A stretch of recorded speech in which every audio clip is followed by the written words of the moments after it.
In the northern part of Israel, in the heart of the Galilee region, overlooking the beautiful waters of the Sea of Galilee, are the dramatic cliffs of Mount Arbel.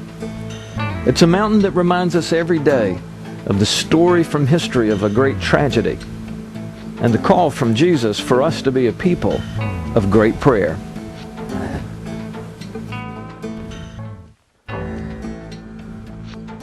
We've got an early morning hike going.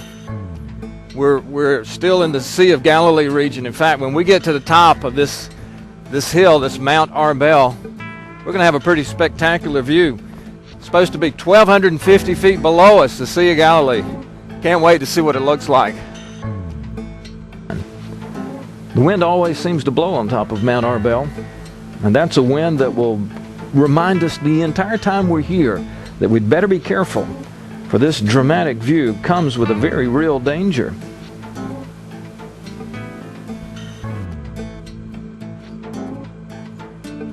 You know, we're taking the easy way up Mount Arbel. This is the nice, gentle, sloping side. Climbers today can take the cliff. I mean, it's a pretty adventuresome task and dangerous. In fact, that reminds me of the danger of that cliff and the bloody history of this place. There, centuries ago, there was a community called Arbel out here somewhere on this beautiful plain on top of the world.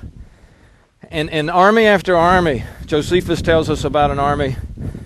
There was a case where the Assyrians in Israel's history did the same thing. And then Herod the Great also did it. They would take the residents of Arbel and throw them off the cliff.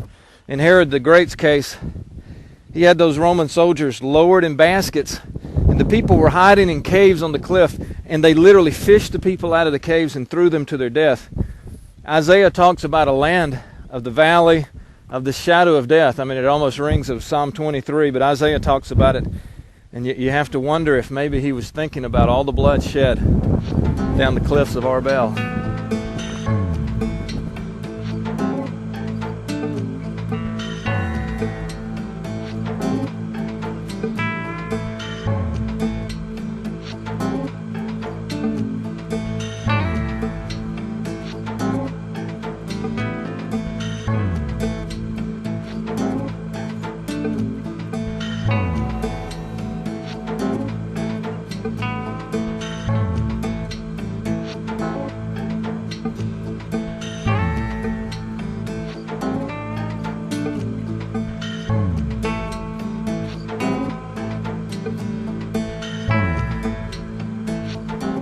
Well, we're on top of Mount Arbel, overlooking the Valley of the Doves. In fact, the road below is the road that leads from Nazareth to Capernaum. They tell us Jesus would have almost certainly walked this way as he moved from Nazareth to Capernaum for the ministry. And I guess if he ever made a visit back to Nazareth, he would have gone back in that general direction. You know, we don't know that Jesus ever came to the top of Mount Arbel, but from the speculation of curiosity, just men liking to climb mountains, it's a good chance he climbed here. It's the most dramatic vantage point you could have of the Sea of Galilee. And the Bible also tells us that on several occasions Jesus would withdraw to a lonely place to pray.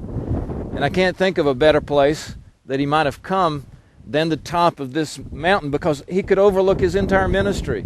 He could overlook Magdala and Capernaum and Chorazin and Bethsaida.